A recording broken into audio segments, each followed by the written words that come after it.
سر صاحب آپ کی طرف آؤں گی. جس طرح سے سینیٹر مشتاق احمد صاحب کہہ رہے ہیں کہ اس بیس پر انہیں چیئرمین لگایا گیا کہ ان کی ہابی تھی یہ کرکٹ, ذکا اشرف صاحب کی جس طرح سے ان کی قابلیت پر یہ سوال اٹھا رہے ہیں, کب تک جو ہے ہماری کرکٹ سے یہ سیاست آؤٹ ہوگی؟ کب؟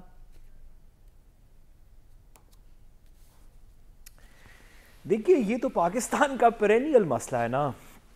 یہ تو پیرینیل مسئلہ کا مطلب کہ یہ تو پاکستان کا بنیادی اور بہت پرانا مسئلہ ہے جس کے اوپر ہمارا تمام ریاستی ڈھانچہ جو ہے وہ کمپلین کر رہا ہے. ڈاکٹر صاحب جن کی بات ہو رہی تھی ان کی کیا ویسے تو میں 200% ایگری کرتا ہوں کہ ذکا اشرف صاحب کی تو کیا ہی کوالیفیکیشن ہوگی. وہ کسی بھی آپ پاکستان کے اسکول میں چلے جائیں, 10 12 15 سال کے لڑکے کسی سے پوچھ لیں, کسی لڑکی سے پوچھ لیں, تو جتنا زیادہ نالج اس لڑکے لڑکی کا ہوگا, شاید آج کل کی پی سی بی کی مینجمنٹ میں اس طرح کا پیشن اور نالج رکھنے والے لوگ نہیں ہوں گے. یہ کوئی اسپیشلسٹ تھوڑی ہیں ایکس پلیئرز کے علاوہ. یہ جو اوپر کی مینجمنٹ ہے یہ کوئی کرکٹ اسپیشلسٹ تھوڑی ہے.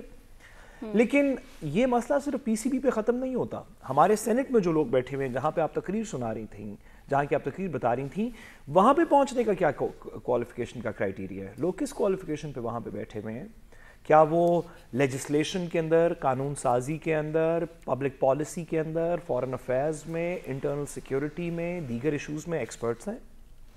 کیا ہم نے جو پولیٹیکل پوزیشنز کے اندر لوگوں کو بٹھایا ہوا ہے, ایک کسی بھی پولیٹیکل جماعت کا جو قائد ہے یا اس کا جو دوسرا لیڈر ہے یا جنرل سیکریٹری ہے, وہ کوئی بڑی پولیٹیکل ایسٹیوٹنس کے اوپر وہاں پہ لگایا ہوا ہے؟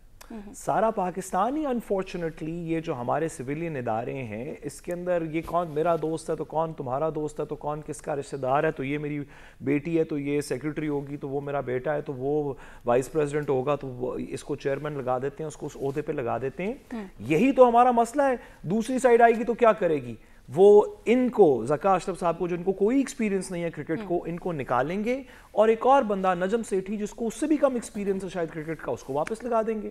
وہ نہیں تھے تو اس سے پہلے کسی نے کوئی اور لگایا تھا, ایک رمیز راجہ صاحب کو نکال کے اعجاز بٹ صاحب. اب کہاں تک یہ بات چلی جائے گی؟ آپ نے دیکھا کہ ہماری باقی جو اسٹیٹ رن ایجنسیز ہیں, خاص طور پہ اسپورٹس میں, وہ کیسے چل رہی ہیں. ابھی ریسنٹلی اولمپکس ایسوسی ایشن کے چیئرمین بہت عرصے بعد چینج ہوئے. تو یہ تو ہمارا پیرینیل مسئلہ ہے.